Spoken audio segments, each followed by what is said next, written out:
It's Jen and Lindsey with Semi-Pro Stenciling. We are back with another fun project. I am going to be doing a fun mind your own biscuits and life will be gravy stencil today. I love this one. I love this from like, I always see this saying on stuff in Bob Evans. Lindsey, do you see that too? Okay. So that's kind of, actually this would have been cool to do red and white and black like that. Oh, what? But I already base coated it, so we're not going to do it. But yeah, I love that. I love this saying. I love a little sass sometimes. Like I love the fun, like poke fun at people and like just the undertones of sass sometimes. I know some people don't, but I enjoy it. So we are going to do this fun stencil. It's going to be fun. It's going to be fast. So this is not going to be a big, huge project that we're going to be working on. It's going to be a quick and easy one. It would look great in anybody's kitchen. You know, I was just thinking while I was sitting here, Lindsey, you know those little spoon ornaments we have? Oh, yeah. That would have been cute on the bottom here. So maybe we could just shoot one with a picture or something after we get all done. But Lindsey and I will be working on this project today. She's here with me, and she's going to be putting in all the links. This is not going to be a live video because I'm out of town, so we're recording this one. And so you can always leave comments or questions or whatever, and we're always happy to answer this for you. So just keep that in mind. I'm going to get started. Ready, Liv? Flip the camera. Okay, so this is our 10-inch rounded plaque. It has 2 hang holes at the top, rounded corners on all 4 corners. I base coated this with antique white because I love that, like, distressed look. Actually, you know what I think I'm going to do to this, Lindsey? Uh-oh. I know. I think I'm going to use some espresso paint. And not espresso. What color should I use on this? Charcoal gray, maybe? And, like, do the stripes on it. Let's do that. Let's do that. Lindsey's going to get me a bottle of paint. And we're going to dry brush this with the texture grading and blending brush. I just thought of that as I was sitting here. So we're going to use antique white as our base. We're using charcoal gray, and I'm going to use my little texture grading and blending brush. I'm sure you guys have seen Chris use this. If not, we do carry this. Lindsey, is this on the CD Stencil site? I think it is. So, yeah. So I've just got a little bit of paint on my palette here. I'm just going to work it into my bristles. And then I like to take it almost like a stencil brush and kind of get some of that off of there and like go back and forth like so to kind of blend it in. So because I don't want big chunks. I want it to, just kind of like a stencil brush, but I want to just go and pull and get that little bit of like kind of like a wood grained effect. Because to me, this stencil screams like farmhouse kitchen. And so we all love that farmhouse look, I think. So I think this will be a fun one to do this on. And I'm really hitting that edge. See how I'm getting that darker color on the edge? I really like that look. So I'm just doing that across the edge. And then I'll rotate it to this side. And that way I can do that on the other end as well. Adding just a little bit more paint back onto my texture grading and blending brush. Again, this is charcoal gray. And this is our semi-pro stenciling project that we're working on. Lindsey is going to have this one we're recording this one, so Lindsey will have it posted so you guys continue to get that new content that we talk about every single week. We want you guys to keep creating. We want you guys to get busy with your hobby. So we try to keep giving you guys fun projects that you guys can recreate at home. I love this. Look how nice that looks. I don't love this spot here, but I think it'll be okay. Okay, that's all I'm going to do with that. And since you have such little paint on this, guys, this is dry already. Okay, so I've got my stencil here, and I'm just going to lay this over top of here and then kind of even it up some. So let me see here. That looks pretty straight across the top. Are we good side to side? I think so. I think that looks pretty good right there. So to me, this is the hardest part. I feel like I have a crooked eye and everything looks straight. And then I take it off and I'm like, oh crap, that is not straight at all. All right, I am going to use my lamp black and I'm going to do mind your own, life will be in black. And then we're going to do a different color for biscuits and gravy. So I'm just going to get some of that on my Sam's Club paint palette, hashtag Sam's Club. We're trying, guys. We're really trying about that sponsor. Serious. We need to start tagging them, Lindsey. Maybe they'll use us for one of their ads. You need these paper plates because they make a good paint palette. Okay, so I'm using my number 4 Spectacular stencil brush, and I'm going to just do this line and this line in black. Shouldn't take much because it's black and we're covering a sort of lighter color, so it shouldn't take us too long to get this black done. I love that wood grain look on the back here.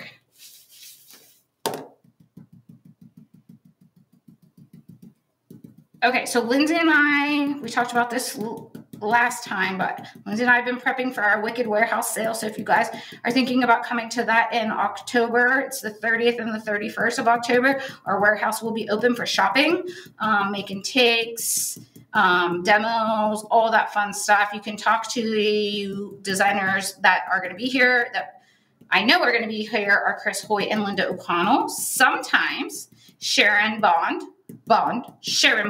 will come up for the warehouse sales. So she might be here as well. So you might actually get to talk to 3 designers if you're here. She'll have to let us know if she's coming, because that would be fun to talk to her again. I haven't seen her since the last time we did an open house, Lindsey, a few years ago. No, it's been a while. It's been quite a while, actually. Okay. I'm going to use my painter's tool then, guys, so I don't have to worry about taping off and pulling up and all that stuff. I'm just using my painter's pal just to mask off that other word, because I don't want to get black in there. Okay, so we're good there. See how nice crisp that is now? We don't have to worry about any bleed through there. So we'll keep stenciling around in our black. This is going to be a fun project. This is really going to be a cute one. I see at my house like this on like a plate stand with like cute little like almost like bandana ribbon or something on it. Wouldn't that be fun? Like a black and white or a red and white. Or even red and black. I mean, that would be cool. Okay. So we're working on projects for, Lindsey and I have been working on projects for the next month, and we've got a lot of fun stuff planned. So we've got some really cool pieces that we're going to be painting in our semi-pro painting, and then we've got some really fun stencils that we're going to be doing. Football season is among us, so we have a football one coming up. There's a cat one coming up. I'm trying to think what else is coming up. I can't even remember. I can't even remember either. Oh, the 5 o'clock alarm or whatever, the rooster one. Oh, yeah. That's another farmhouse one. Farm alarm. Yeah, farm alarm. That's it. So that one will be coming up too. So, you know, ideally, if you like farmhouse type stuff and they like, if you're making these things to sell, because most of you guys recreate this stuff for a side business, right? Let's be honest. I get it. I would be doing it too if I had the time for a little side hustle. Everybody likes a good side hustle, especially one that you enjoy. So if you have a lot of people around you that are farmhouse people, which if you're not, I don't know how you're not, because I love the look of all of it, but this would be something cool. And you could do the farm alarm stencil kind of in the same colors and do them as a set, because we're going to do that one here this month as well. So that one will be fun.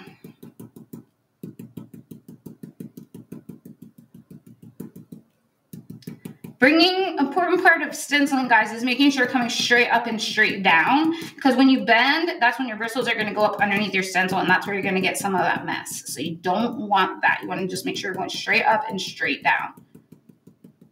I like this number 4 stencil brush. I feel like you can go a long way with it and not have to worry and get good coverage. So I really do like this brush. The best thing of this brush is you can wash it out and go to the next one. And look how good, mine's nasty, guys. Chris cleaned it some and it's still pretty nasty, but look how good stenciling we're getting out of here. Like nice crisp edges. And I think a lot of it has to do with the hair that is in these brushes. I know Chris was very particular about how her brushes get made and the sizes of things and how long the bristles are. And because she wants you guys to be able to use these for a lot of things. You spend a lot of money on brushes and you want to be able to get your money's worth out of them. So there's a good thing to have good brushes. And she definitely puts thought into every single one of the brushes. There is a long testing process on these brushes. It's not that she says, we're making this and it's done. Yeah. We get prototypes and she tests them. There's actually one brush that she's been working on for well over a year and a half. Easily. And it's still not the way she wants it. No. So it's try again. Drawing board. Yeah. Yeah, she knows what she wants out of a brush. She's been doing it for so long that she knows what she wants out of a brush. She knows what's effective for her and her painting style. And a lot of you guys like them because your painting style is very similar to hers. You like to do her stencils and her patterns and all of that stuff. So she wants to make sure that you guys can achieve that with like ease with these awesome brushes. So a lot of thought goes into those. But there are some new ones coming, I can tell you that, but I'm not exactly sure when, because like it just depends. But like manufacture time and then making sure when it comes, they'll send their one when they get them back in and make sure it's correct. We should hopefully have them October, I think. Oh, it would be nice if they came before the open house. Hopefully, fingers crossed. Yeah, that would be really nice. So you guys could get your hands on while you're here. She can show you how to use some of them too if you're not sure. I need a lesson on that comb brush. I think Linda's demoing now. Yeah, I need a lesson on that, Linda. So if you watch this video, make sure that I'm around when you do that demo, because I definitely need to see how that works. I tried it and I didn't get the results that I wanted. And I don't know if my paint was too thin or if I just totally did it wrong. So I need a tutorial on that. So whoever's up for the challenge to teach me that, I'm all about it. This is actually going to work out nicely, Lindsay, because I've got this work going over that deeper line of barn wood that we put on there. So isn't that a fun technique? Chris likes that technique too. She's done it for multiple pieces. Like her Gnome on the Fence series all had that technique on it. I love that. Kind of softens it up a little bit. I think adds a little bit of texture and color to the background instead of it just looking flat. So you can't go wrong with that. Okay, almost done with our black here, and then we'll moving on to our next color.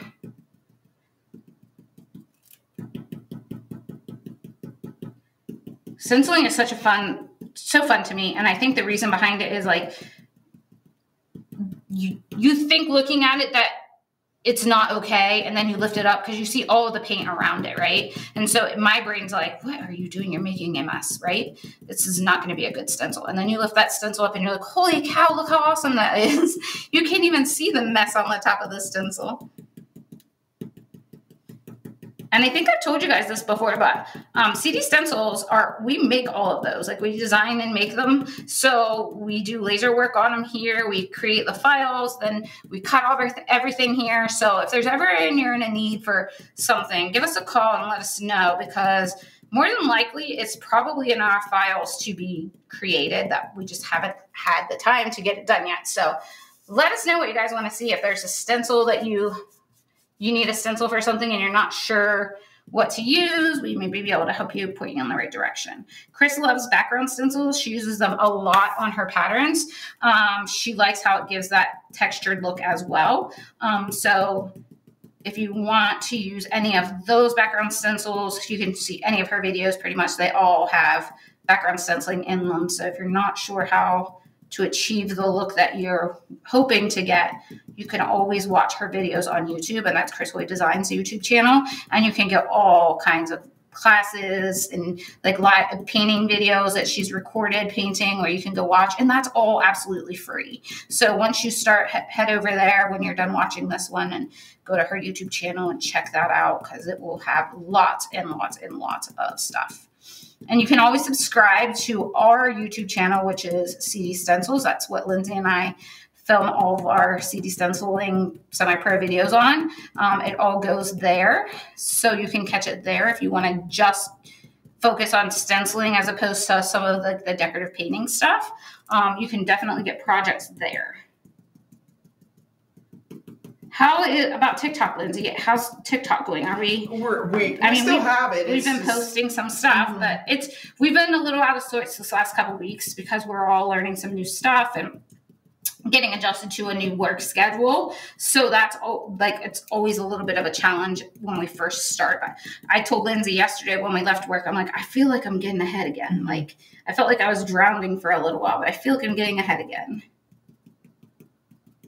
Okay, and I think we're almost finished with this. I think so. Let's see. I'm going to lift this up real quick just to make sure I got good. I think it looks good. Yeah, I think it does too. Oh yeah. Okay, now we're going to do biscuits in gravy in a different color. So let me get some of this paint off of my brush.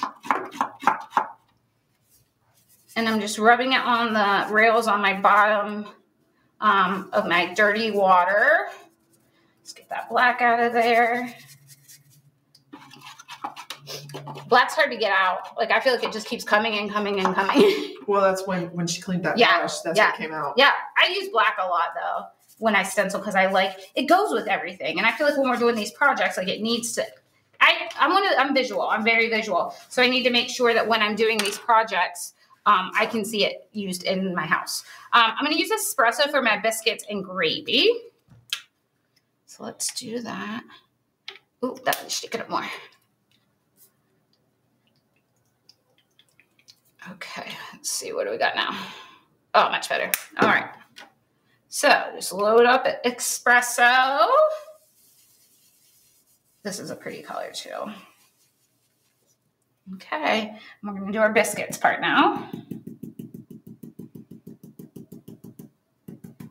Oh, this, you know what else would be cool on this one, Lindsay, as a hanger, put like some of those wooden beads. Oh, yeah. Stain them and put some beads on there. That would be a cool embellishment for this if you're looking for something to finish it off. Cute little messy bow off to the side on the hanger. That would be cute. Like one of those little bandana ones. Would be cute. Cow print would work. Any of that stuff would work. I keep thinking that there's a name for bandana material, and Google it. I will. Find it out for us, so we know that we're calling it the right thing. I know it's not called bandana material, but what's the print from bandanas called? Maybe that's what I'm wondering. Okay. Lindsay's our Googler. Like if we're not sure about something, Lindsay will Google it and find out the answer for us. She's good about that. She always finds the answers for us. Even when I don't want her to, because I know I'm going to be wrong when she proves me wrong. I'm just teasing.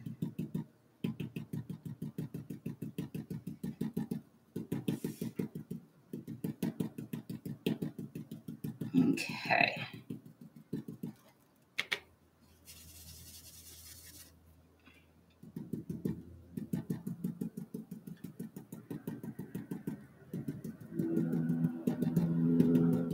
Farmhouse kitchen, and here we come with this guy because I think this is so cute. We have a lot of fun little sayings like this with a little bit of snark, but not mean. I should put this in my kitchen so when my kids come in, they're like, "What's for dinner?" And then I could just point to the sign and be like, "Figure it out yourself."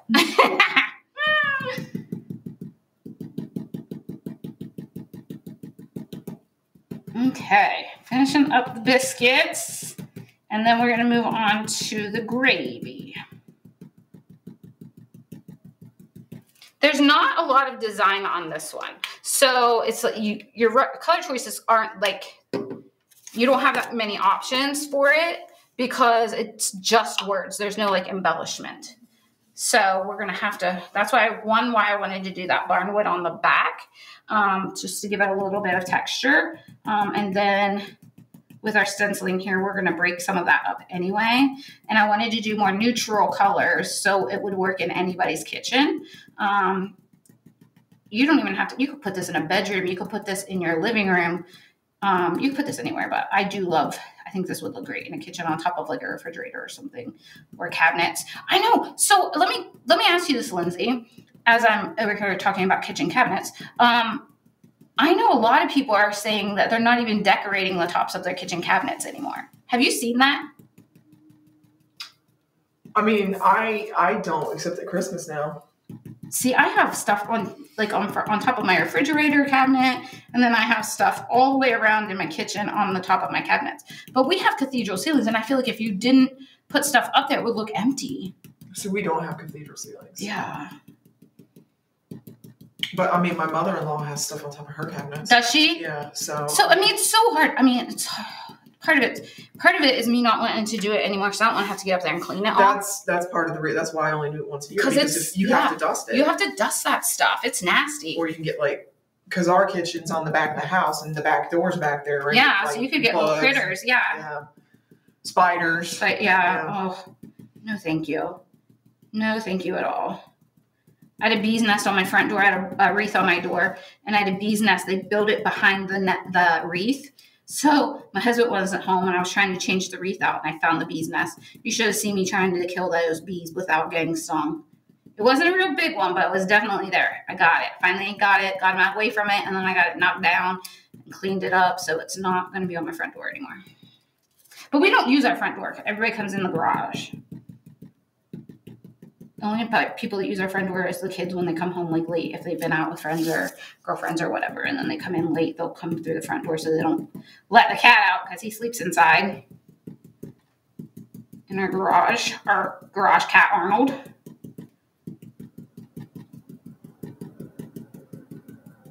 Did you find it, Lindsay?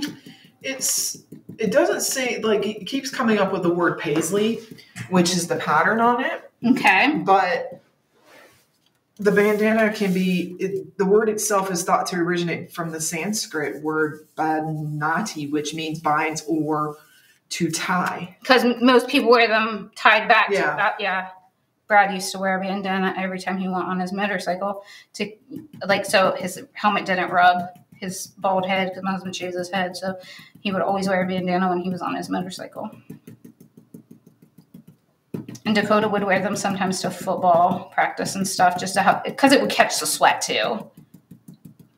Not necessarily for hair.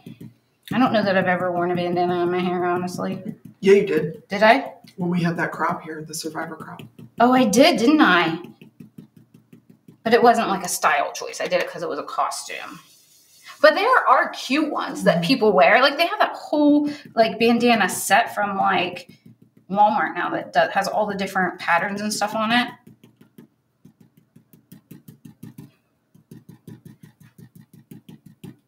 I think part of my problem is my hair is too thick, so I don't do stuff like that because it just looks weird. Okay, finishing up our gravy here. All right, let's see here. Let's see what we got. Let's see how we're looking. Oh, this is cute. Okay. Oh, I love it. I love it too. Oh, that's really cute, guys. I like this a lot. I really like that. I don't really think we need to do anything else. I think that texture on the background is plenty. Yeah. If you wanted to, the only other thing that you could do is you could do like some little like stuff with either with your script liner on your biscuits and gravy, or you could use your white gel pen. Yeah. But I honestly don't think it needs anything else. No. And I never say that. I never say it doesn't need something else. I love it. Okay. So that is our mind your own biscuits and life will be gravy. I cannot say that. So that is that project for today. We will be back next Thursday with another semi-pro stenciling video, so you can always catch us there. Make sure you go to CD Stencils if you want to pick up this stencil, or if you want to grab the board so you can recreate this fun piece. I believe these are also on there. So the texture grading and blending brushes, we use this. So you could also get that discount off of there. So we always have that coupon code for the month that we're doing. So you can get any of the items in our Facebook Live at 25% off for the entire month. So anything else that we film for the month will be included into that sale or to that coupon code. So make sure you go there. If you don't have this, get it. Do you see how much paint I have on this from the edges just from today? Like, how nice is that, just to use that little as a mask around there and not have to worry about taping all those pieces off. So, all right, that's it for today, guys. If you have any questions, let us know. You can email us info@cdwood.com. That goes directly to Lindsay, or you can call the store. We're happy to help, and everything can be found on our website, CD Stencils. You can also shop our sister company, which is Cover Distributing. So you can go over to that, cdwood.com, and get any of this stuff as well. So head on over there, get some great stuff. Let us know if you have any questions. If not, we'll be back next week. All right, have a nice day. Bye-bye.